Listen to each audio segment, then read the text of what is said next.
আমার ব্যবস্থায় এদের কোনো জায়গাও আমরা দিতে চাই না। আজকে দেখলাম ভিডিওতে আরেকজন মহিলা নেত্রী ঢাকার এক প্রোগ্রামে বলতেছে পুরুষেরা 4 বিয়ে করবে এমন সমাজ আমরা চাই না। আরে ভাই, আমরা পুরুষেরা তো 4 বিয়ে করার জন্য সবাই কি পাগল হইয়া বসে রয়েছি? আর ইসলামকে আমাদের কইছে যে পুরুষ মানে 4 বিয়ে করো। ইসলামও এটা আবশ্যক করেনি যে 4 বিয়ে করলে অনেক সওয়াব, এমনও আজকে আমরা কোনোদিন করছি? তাহলে তো আপনি আমার জিজ্ঞাসা যে হুজুর আমনের নিজের সওয়াবের খবর কি? ইসলামে যে একাধিক বিবাহটা আছে এটা আবশ্যক না, এটাকে ফজিলতপূর্ণ বলা হয়নি, বরং এটা প্রয়োজনে অনুমোদিত, তবে শর্ত সাপেক্ষে। যে আয়াতে কারিমাত আল্লাহ 4 বিয়ের কথা বললেন সেখানে আয়াতের শেষ দিকে নিজে শর্ত বললেন। তো আপনি এক আয়াতের প্রথম অংশ মানলেন, পরের অংশ ভুলে গেলেন, চলবে না। আল্লাহ নিজে বলছেন তোমরা যখন ফানকিহু বিয়ে করবে মা তাবা লাকুম মিনান নিসা, পছন্দনীয় মেয়ে মাসনা ওয়া সুলাসা ওয়া রুবাব, 2টা করতে পারো, 3টা করতে পারো, 4টা করতে পারো। এবার পরে বলছো ইন খিফতুম আল্লা তাদিলু ফা ওয়াহিদা। আর যদি মনে করে একাধিক বিয়ে করার পরে তাদের মাঝে সমতা বিধান করতে পারবে না, তাহলে বিয়ে করবে মাত্র কয়টা? একটা। আল্লাহর কথা আমার নবীজি ব্যাখ্যা করছেন, মান কানাত ইনদাহু ইমরাতান ওয়া লাম ইয়াদিল বাইনাহুমা জাআ ইয়াউমাল কিয়ামাতি ওয়া শাক্কুহু সাকিত। যে ব্যক্তি একাধিক বিয়ে করবে, ইসলাম তাকে অনুমতি দিয়েছে, অনুমতি সে নিল, সুযোগ তার আছে, কিন্তু সে 2 বউয়ের মাঝে সমতা বিধান করলো না, হাসরের দিন আল্লাহর সামনে যাবে, তার দেহের পাজরের এক পাশ থাকবে না। এই মুসলমান, দয়া করে একটু জবাব দিয়েন, একাধিক বিয়ের কথা ইসলামে কি ফ্রি না শর্ত দিয়া? যে শর্ত শুনালাম এটা কি সহজ না একটু কঠিন? তো আল্লাহ অনুমতি দিচ্ছে। এখন কেউ যদি বলে এমন সমাজ আমরা চাই না যেই সমাজে 4 বিয়ের অনুমতি আছে, ঈমান থাকবে তো? সরাসরি আল্লাহর কোরআনের বিরুদ্ধে অবস্থান নিয়েছে। আবার আরেক নেতা বলতেছে আমরা শরিয়া আইন মানি না, বিশ্বাসই করি না। আস্তাগফিরুল্লাহ। শরীয়ত মানে ইসলাম, আর ইসলাম কখনো আংশিক নয়, ইসলাম হলো পূর্ণাঙ্গ জীবন বিধান। আল ইয়াউমা আকমালতু লাকুম দীনাকুম ওয়া আতমামতু আলাইকুম নি'মাতি ওয়া রাদিতু লাকুমুল ইসলামা দীনা। নবীজি সাল্লাল্লাহু আলাইহি ওয়াসাল্লামকে আমরা অনুসরণ করি, কিন্তু আমরা সুবিধাবাদী হয়ে গেলাম। তাই রাসূল মানবো সেখানেই, অসুবিধা নাই যেখানে। রাসূল মানবো ততক্ষণ, অসুবিধা নাই যতক্ষণ আমার রাসূলের মতো মিষ্টি মিষ্টি কথা বলবেন যে মুস্কি হাসি দিয়ে কথা বলা সুন্নাহ, কিন্তু ভুলে যাবেন না জিহাদের মাঠে আবার সিংহের মতো গর্জন দেওয়া রাসূলের হাদিসে আছে না নাই? সেখানে উচ্চকণ্ঠে বাঘের মতো আওয়াজ দিয়ে কথা বলাটাও সুন্নাহ। এখন নবীজি সাল্লাল্লাহু আলাইহি ওয়াসাল্লাম পৃথিবীতে কেন এসেছেন সেটাও আপনাকে জানতে হবে, কারণ নবীর কর্মনীতি হয় উম্মতের কর্মনীতি। নবীর জীবনের লক্ষ্যটাই হবে উম্মতের জীবনের লক্ষ্য। একবারে আমাদের পায়ের নখ থেকে মাথার চুল পর্যন্ত পুরা দেহ এবং পুরা জীবন সবটা নবীর সাথে মিলবে। তা নবীজি যেমন দাড়ি রেখেছেন আমরাও দাড়ি রাখি, নবী যখন ডান হাতে খেয়েছেন আমরাও ডান হাতে খাই, নবীজি যখন ডান পায়ে জুতা পরেছেন আগে আমরাও জুতাটা ডান পায়ে প্রথমে পরি, নবীজি ডান কাতে ঘুমিয়েছেন আমরাও ডান কাতে ঘুমাই, নবীজি 5 ওয়াক্ত নামাজ পড়েছেন আমরাও 5 ওয়াক্ত সারি না। পুরা নবীর জীবনের স্টাইল, লাইফ স্টাইল আমাদের জীবনের সাথে মিলবে, উনার জীবনের লক্ষ্যের সাথে আমাদের জীবনের লক্ষ্য মিলবে। এবার বলুন তো, কাজ শুরু হয় আগে না পরিকল্পনা আগে? পরিকল্পনা আগে। মাশাআল্লাহ। লক্ষ্য আগে না কাজ শুরু হয় আগে? লক্ষ্য আগে। হ্যাঁ, আমরা কে কোথায় যাব আগে প্ল্যান করি, প্ল্যান করার পরে লক্ষ্য নির্ধারণ করার পরে আবার কাজ শুরু হয়। যদি আপনি ভাবেন যে আপনি চান্দিনা যাবেন, তাহলে কি সাথে পাসপোর্ট নেন? দরকার আছে। কিন্তু যদি আপনি ভাবেন যে আপনি সৌদি আরব যাবেন উমরা করতে, তাহলে এবার পাসপোর্ট ছাড়া যাওয়া যাবে? দেখেন আগে প্ল্যান, কোথায় যাচ্ছেন আপনি, তারপরে প্রস্তুতি। যদি ভাবেন যে আপনি চান্দিনা যাবেন, তাহলে আপনি মানিব্যাগ থেকে 100 টাকা হাতে নিলেন, অথবা মানিব্যাগ অল্প টাকা যা আছে এনাফ, প্রায় হেঁটেও চলে যাওয়া যায়। প্রস্তুতি বেশি লাগে না, লুঙ্গি পরনে আছে, লুঙ্গি পরেও চান্দিনা চলে যাওয়া যায়। কিন্তু যদি আপনি ভাবেন যে আপনি একটু ঢাকা যাবেন, 3 দিন সেখানে থাকবেন, তাহলে আপনার পরিকল্পনার আলোকে প্রস্তুতি একটু ভিন্ন হবে। এটাই দুনিয়ার নিয়ম। আগে প্ল্যান, তারপরে কাজ। আগে লক্ষ্য নির্ধারণ করো, তারপরে কাজ করো। এখন নবীজিকে আল্লাহ কেন পাঠাইছে, এই দেশের হাজার হাজার মানুষ এটা জানেও না, জানতে চায়ও না। এই জন্য তাদের জীবনের লক্ষ্য নবীর সাথে মিলে নাই। তাই বাংলাদেশে 92% মুসলমান আছে, অথচ জমিনের কোনো অফিস আদালতে ইসলাম নাই, অথচ সকল অফিসে মুসলিম আছে। আদালতের প্রধান বিচারপতি মুসলিম, তার সহকারী বিচারপতিরা যারা আছে সবাই মুসলিম, অধিকাংশই মুসলমানের সন্তান। বাদী মুসলিম, বিবাদী মুসলিম, সাক্ষী মুসলিম, আসামি মুসলিম, সবাই মুসলমান, কিন্তু বিচার হয় ব্রিটিশ আইনে, আর ব্রিটিশরা হলো খ্রিস্টান। তাহলে মুসলমান সবাই, আইন চলছে খ্রিস্টানের। আদালতে ইসলাম নাই, অফিসে ইসলাম নাই, সচিবালয় ইসলাম নাই, গণভবন ইসলাম নাই, বঙ্গভবন ইসলাম নাই, অর্থনীতিতে ইসলাম নাই, শিক্ষানীতিতে ইসলাম নাই। এভাবে আপনি কোনো জায়গায় ইসলাম পাবেন না। অথচ মুসলমান শতকরা 92। কি আজীব, কি বিস্ময়কর! মুসলমান মুসলমান আছে কিন্তু ইসলাম নাই।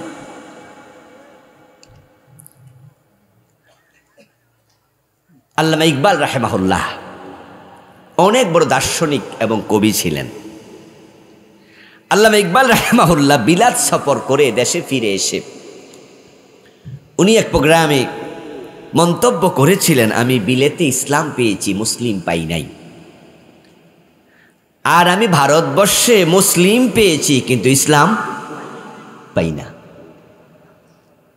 ওখানে এত আব্দুল্লাহ, আব্দুর রহমান নাই, কিন্তু ওখানে অফিসে ঘোষ নাই, মালে ভেজাল নাই, ওজনে কম দেয়া নাই, মানুষ মিথ্যা বলে না, কেউ কাউকে ঠকায় না।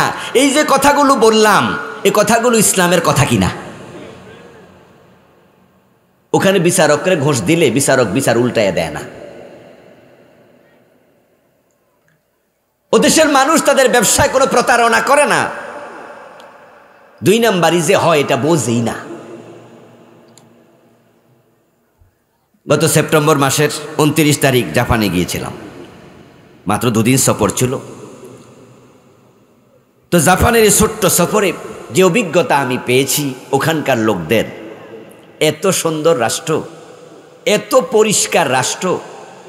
আমি আরো অনেক দেশ, আমেরিকা সহ ইউরোপের অনেক দেশ, আল্লাহ আরব দেশে অনেক জায়গায় যাওয়ার সুযোগ দিয়েছে, কিন্তু জাপানের মতো এত পরিচ্ছন্ন দেশ আমি আর দেখিনি। হিরোশিমায় গিয়েছি, যেটা জাপান থেকে 1000 কিলোমিটারের বেশি দূরে। এই 2 দিনের সফরে শুধু ঘুরছি, সময় কম ছিল। রাস্তায় ময়লা দূরের কথা, আমি রাস্তায় কোনো কাগজের টুকরা দেখি নাই। পরিষ্কার পরিচ্ছন্নতা, এটার কথা কোরআন হাদিসে আছে না নাই? আমরা যখন সকালবেলায় ঘুম থেকে উঠি, তখনই তো প্রথম কাজ, ইজা কুমতুম ইলাস সালাতি ফাগসিলু উজুহাকুম। এই মিয়া, ঘুম থেকে উঠছো, নামাজ পড়বে, এখন ফজর। নামাজ আগে না অজু আগে? অজুর নামে তো পরিচ্ছন্নতা, এটাই তো নাজাফাত, এটাই তো তাহারাত। নবীজি কত সুন্দর করে পরিচ্ছন্নতা শিখায়।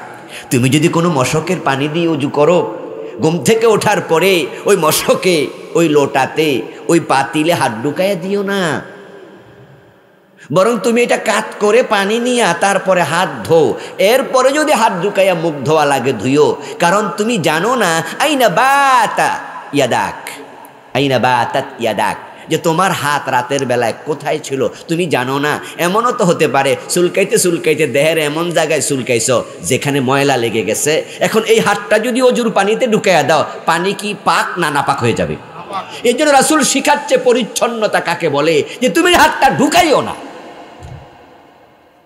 আর ইসলাম আর ইসলাম, ইসলাম সে তো পরশমানিক, তারেকে পেয়েছে খুঁজি, পরশে তাহার শোনা হলো যারা, তাদেরই মোরা বুঝি। পরিচ্ছন্নতা ইসলাম আমাদের শিখিয়েছে। আর আমাদের দেশে পুরা রাস্তা আমরা নোংরা করে ফেলি, রাস্তার মাঝখানে দাঁড়াইয়া ফসরাপ করে দেয় এমন লোক আছে। ওরা ইসলাম নিল আর আমরা মুসলমান নাম নিলাম শুধু আব্দুল্লাহ, আব্দুর রহমান। ওই সফরে বাঙালি এক ভাই বললেন যে প্রসঙ্গক্রমে, হুজুর আমার এই ওয়ালেটটা মানিব্যাগ দেখালো যে আমি এটা 3 বার হারাইছি, 3 বার পাইছি, টাকা সহ পাইছি। আমি কই বলেন কি, হারাইয়া পাইছেন এটা বুঝলাম, টাকা সহ? হারায় নাই, টাকা নেয় নাই? কয় না, টাকা কেউ নেয় নাই, পাইছি এক জায়গায় রেখে দিচ্ছে, আমি খুঁজতে গিয়ে ওখানে পাইছি। 3 বার হারাইছি, 3 বার পাইছি। আর বাংলাদেশে পকেটে টাকাও থাকে না, তো পকেট থেকে কেডা নেয় খোঁজ নিয়ে দেখবেন যে আব্দুল্লাহ অথবা আব্দুর রহমানে নিস। এই জন্য আল্লামা ইকবাল রাহেমাহুল্লাহ বলছিলেন যে আমি বিলেতে ইসলাম পেয়েছি কিন্তু মুসলিম পাই নাই, আব্দুল্লাহ আব্দুর রহমান এত পাই নাই। আর বাংলাদেশে আব্দুল্লাহর অভাব নাই।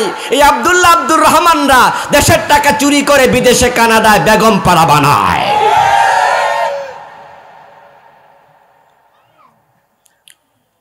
নবীজি সাল্লাল্লাহু আলাইহি ওয়াসাল্লামের জীবনের লক্ষ্য না জানার কারণেই যত সমস্যা। ও দোস্ত, নবীজি হলেন আমাদের জন্য ট্রেন গাড়ির ইঞ্জিনের মতো, আর আমরা প্রত্যেক উম্মত হলাম ইঞ্জিনের পিছনে বগি ডাব্বার মতো। যেই বগিটা ইঞ্জিনের সাথে অ্যাটাচড হয়, ট্রেনের ইঞ্জিন এটাকে টেনে টেনে সামনে চলে। যদি এটা ঢাকা যায়, বগিও ঢাকায়। যদি ইঞ্জিন চিটাং যায়, বগিটাও চিটাং যাবে। কিন্তু যেই বগিটা ইঞ্জিন থেকে আলাদা, সেটা কিন্তু ইঞ্জিনের সাথে আর। এখন নবীজিকে আল্লাহ তাআলা যেই লক্ষ্যে দুনিয়ায় পাঠালেন, তিনি যেদিকে চলেছেন, যদি আপনি আমি সেই লক্ষ্যটা বানাইয়া তারপরে তাকে অনুসরণ করে চলি। নবীজি বলছেন, কানা মাই ফিল জান্নাহ মান আহাব্বা সুন্নতি ফাকাদ আহাব্বানি ওয়া মান আহাব্বানি কানা মাই ফিল জান্নাহ। যে আমার জীবন দর্শন, আমার জীবন আদর্শ, আমার জীবন চরিত্র, আমার সুন্নাহ ফলো করে, সেই আমাকে ভালোবাসে। আর যে আমার সুন্নাহ ফলো করে আমার ভালোবাসার প্রমাণ দেবে, কানা মাই ফিল জান্নাহ, আমি নবীর সাথে সে জান্নাতে যাবে।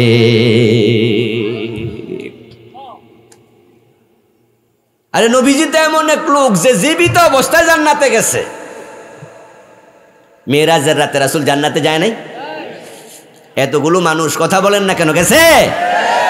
জীবিত থাকতে জান্নাতে গেছে, জান্নাত দেখে শুনে আইছে। নবীজি বলেছেন, দাখালতুল জান্নাহ ওয়া সামি'তু ফিহাল কোরআন, আমি জান্নাতে ঢুকেছি, জান্নাতে আমি কোরআন তেলাওয়াত শুনেছি। দাখালতুল জান্নাহ ওয়া রাআইতু আকসারা আহলিহাল ফুকারা, আমি জান্নাতে ঢুকেছি এবং জান্নাতের অধিবাসীদেরকে দেখেছি দুনিয়ায় অধিকাংশ গরিব মানুষ জান্নাতে চলে গেছে। দাখালতুল জান্নাহ ওয়া রাআইতু ফিহা কাযা কাযা কাযা, দাখালতুল জান্নাহ ওয়া রাআইতু ফিহা রাজুলান ইয়াতাকাল্লাব, আমি জান্নাতে মানুষকে হাঁটতে দেখেছি, এ করতে দেখেছি, ও করতে দেখেছি। এটা কি নবীজির স্বপ্ন যোগে দেখা ছিল নাকি? হ্যাঁ, তিনি স্বপ্নেও দেখেছেন, হাদিসে আছে জান্নাতকে তিনি স্বপ্ন দেখেছেন। তিনি জান্নাতে নিজে জীবিত অবস্থায় মেরাজের রাতে ঢুকেছেন। এখন সে নবী বলছে, যারা আমাকে ফলো করে তারা আমার সাথে জান্নাতে ঢুকবে। সুবহানাল্লাহ পড়েন। জান্নাতে যেতে চান?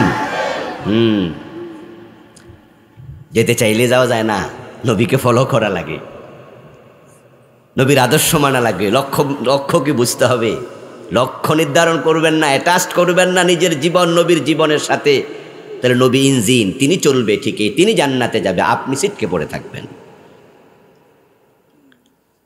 জান্নাতে যাইতে চাইলে এই যদি যাওয়া যেত, হিন্দুরাও যেত। কারণ হিন্দুরাও জান্নাতে যাওয়ার জন্য অনেকেই মোষে তেল দিচ্ছে জান্নাতের কাঁঠাল খাইতে, কষ যেন না লাগে, তাই নামের আগে লেখে স্বর্গীয়। আমরা মুসলমানরা মরার পরে কই মরহুম, যদিও মরহুম শব্দ বলা যাবে কি যাবে না তা নিয়ে আলেমদের কথা আছে। দোয়া হিসাবে বলা যাবে, কিন্তু নিশ্চিত হিসাবে বলা যাবে না। মারহুম মানে হচ্ছে আল্লাহ তাকে রহমত নাজিল করুক, তাহলে বলেন দোয়া হিসাবে হলো। কিন্তু হিন্দুরাই দোয়া লেখে না, ওরা লেখে ডাইরেক্ট জান্নাতি, স্বর্গীয় দুলাল চন্দ্র দাস। নাকি লেখে কিনা? লেখে কিনা?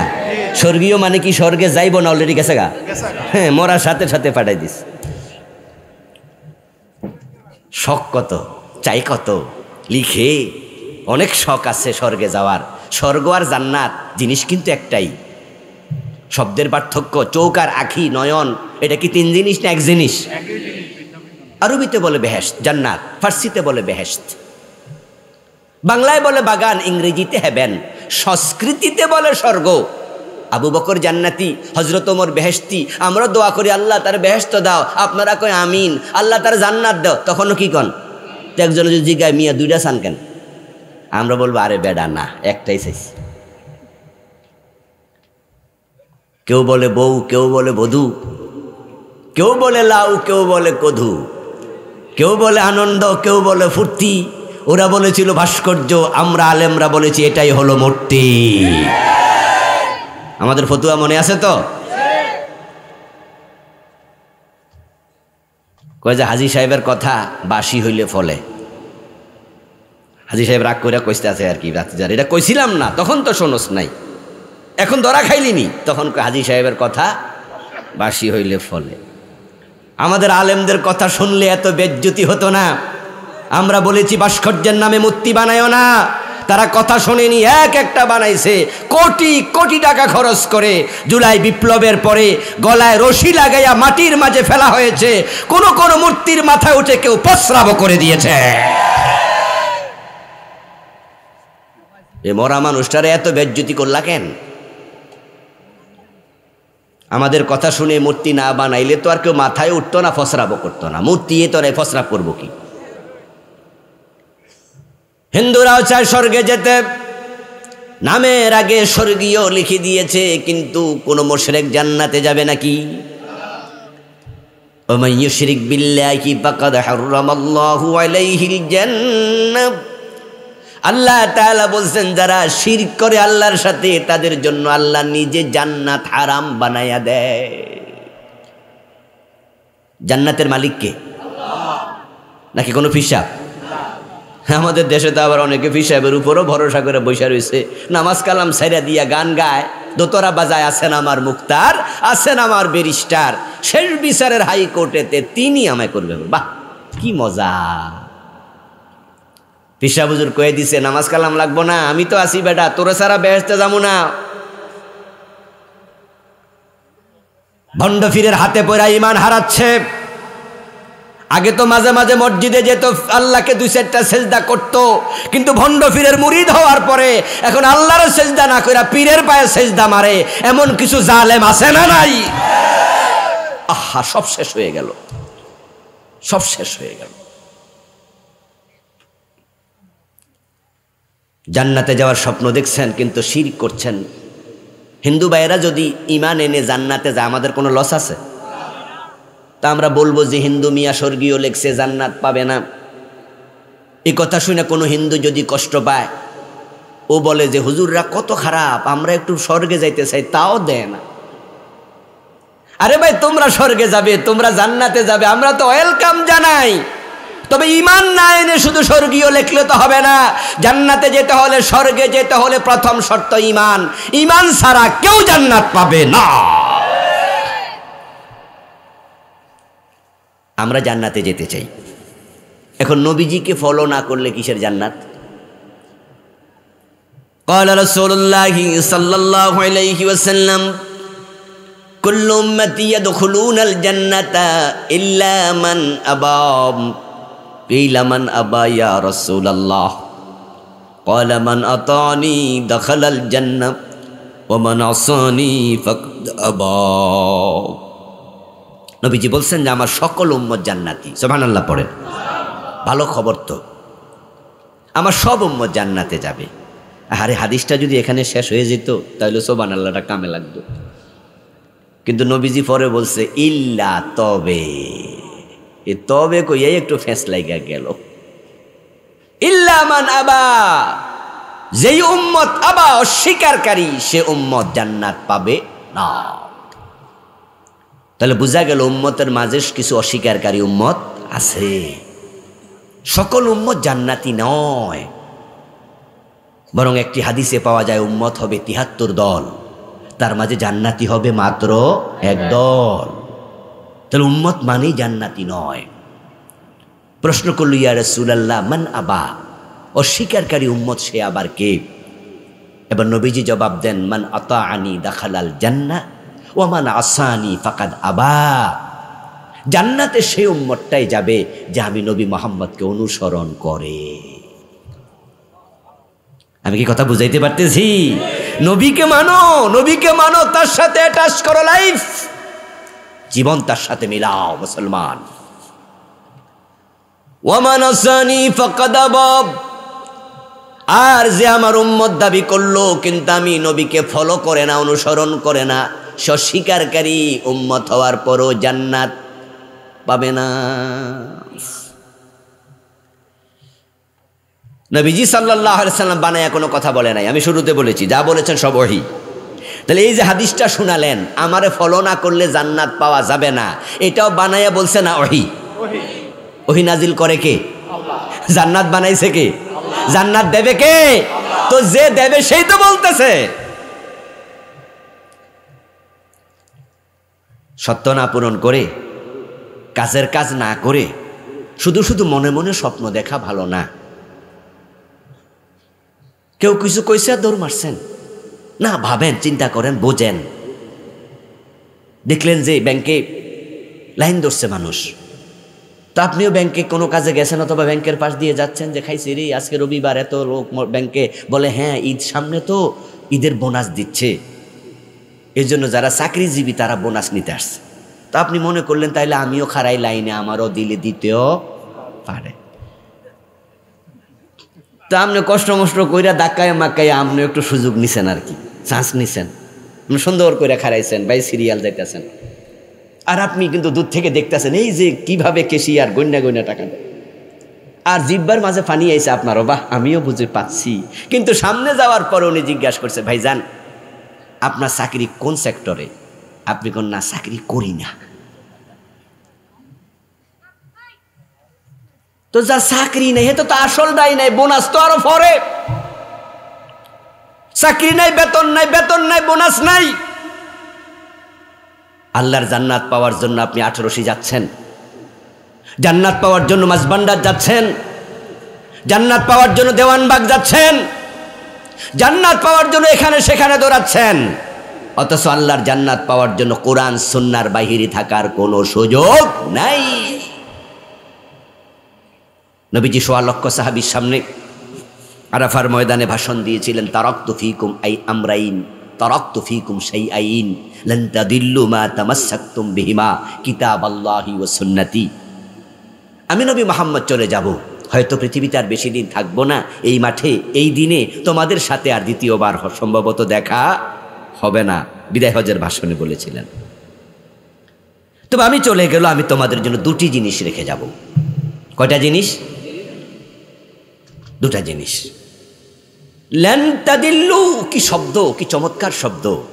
মা তামাসসাকতুম বিহিমা, আমার রেখে যাওয়া 2টি জিনিসকে যতদিন ভালো করে আঁকড়িয়ে ধরবে ততদিন তোমরা পথ ভ্রষ্ট হবেই না। লান তাদিল্লু, লা তাদিল্লু বলে নাই, লা আর লান শব্দের মাঝে পার্থক্য। লান মানে হচ্ছে ভবিষ্যৎকালে কোনো কাজ হবে না, নিশ্চয়তা দেয়া।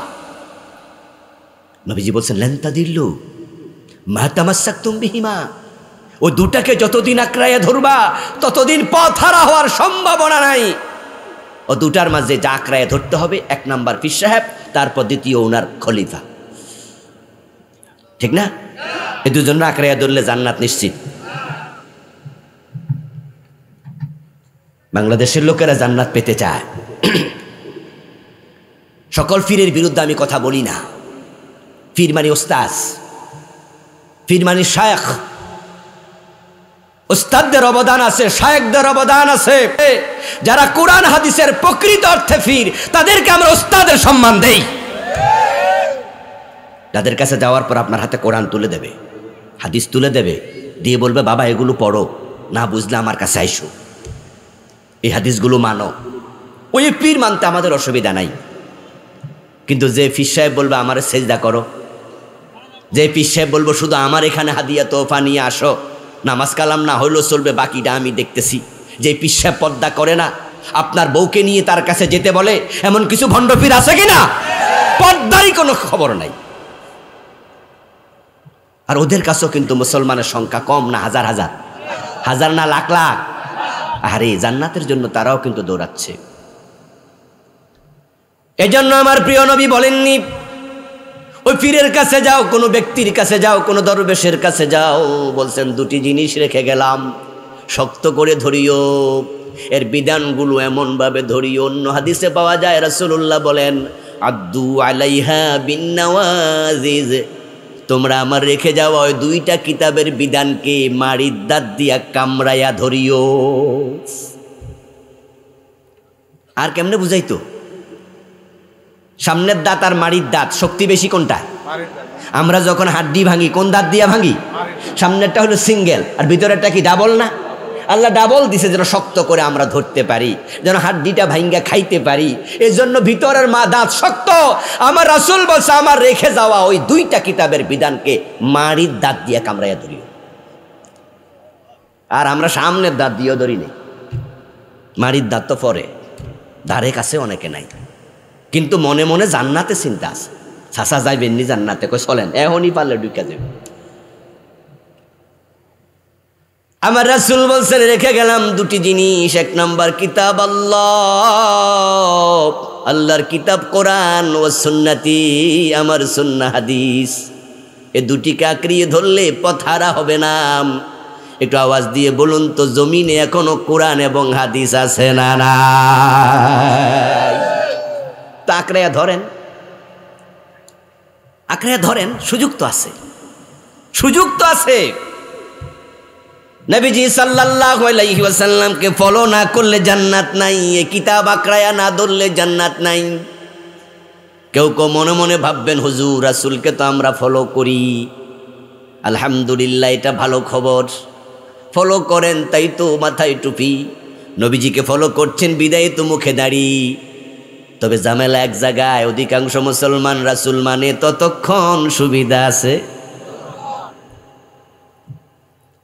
যেমন মসজিদে, এখানে কে রাসূলকে মানে না? মসজিদে ঢুকতে কোন ফা? এই হানাফি মাযহাবের ভাইয়েরা কথা বলেন না কেন? কোন ফা? আহলে হাদিস কোন ফা দেয়? ইয়েস, দেখেন এখানে কোনো মাযহাবের ইখতিলাফ নেই।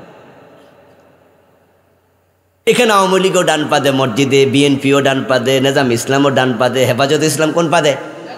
সবাই আমরা ডান পা দিয়ে মসজিদে ঢুকি, নবীকে ফলো করছি, সবাই এখানে একমত। ঢুকতে আবার বাম পা দিই। নামাজ শুরু করি কি বলে? ঢুকতে ডান পা, বের হতে কোন পা? বাম পা। নামাজ শুরু করি কি বলে? ভিন্ন কোনো শব্দ শুনবেন না পুরা বাংলাদেশে, পৃথিবীর কোথাও আমি জানি না যে কেউ ভিন্ন শব্দ বলে। আমার রাসূল বলছে আল্লাহু আকবার। নামাজ শেষ করি কি বলে?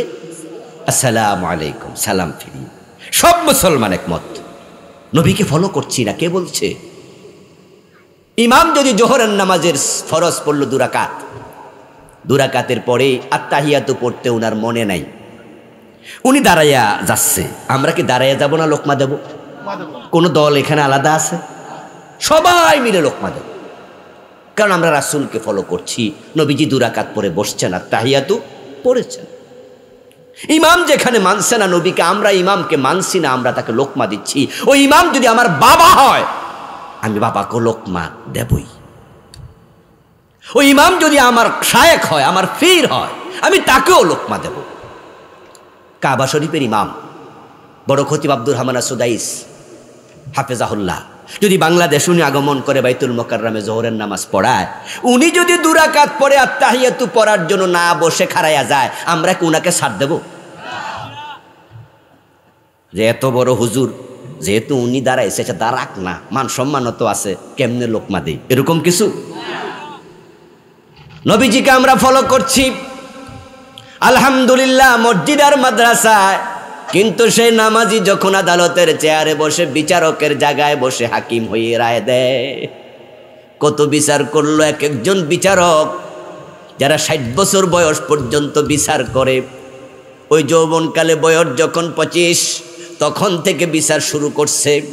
অবসরের সময় হলো 460, এই 35টা বছর বিচার করছে। মসজিদে গেলে আল্লাহর আইন রাসূলের আইনের বিরুদ্ধে একটা কদম দেয় না, একটু চুল পরিমাণ সরে না, ইমাম সরলে তাকেও ছাড়ে না। কিন্তু 35 বছর বিচারের রায় দিল, কোরআন হাদিসের ধার ধারে নাই।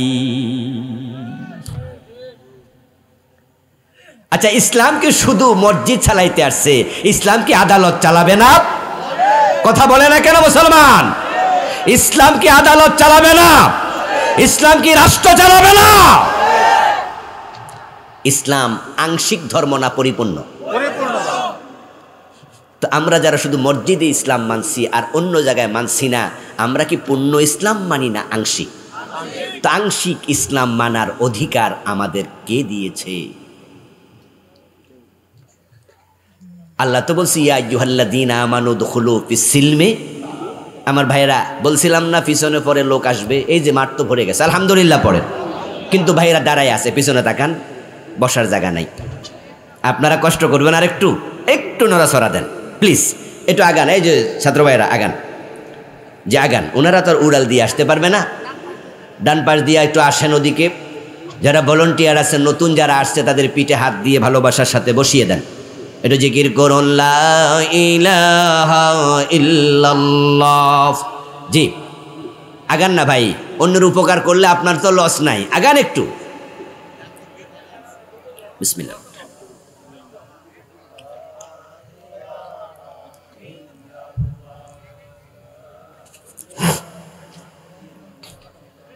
লা ইলাহা ইল্লাল্লাহু মুহাম্মাদুর রাসূলুল্লাহ।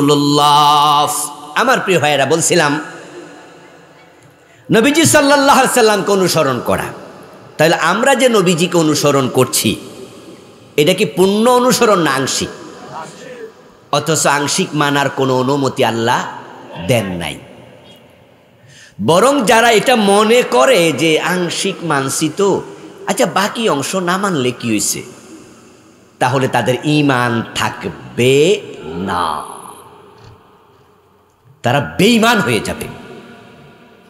আর যদি কেউ মনে করে আংশিক মানছি, তবে বাকিটা যে মানি না, এজন্য তাওবা করা উচিত, আল্লাহর কাছে আমার সরি বলা উচিত, বাকিটাও আমার মানাই উচিত, কিন্তু আমি পারছি না, এই কারণে রব্বানা যালামনা আনফুসানা ওয়া ইল্লাম তাগফির লানা ওয়া তারহামনা, এগুলো মন থেকে বলছেন আপনি, আল্লাহ আমার তুমি মাফ করে দাও, আমি সরি, আমি পারি না। তাহলে ঈমানটা যাবে না। আল্লাহ চাইলে ক্ষমা করতেও পারে। কিন্তু আমাদের দেশে যারা ইসলাম অর্ধেক মানে, বাকি অর্ধেক মানে না, এমন লোকের সংখ্যা কোটি কোটি, তারা বাকিটা মানতে রাজিও না।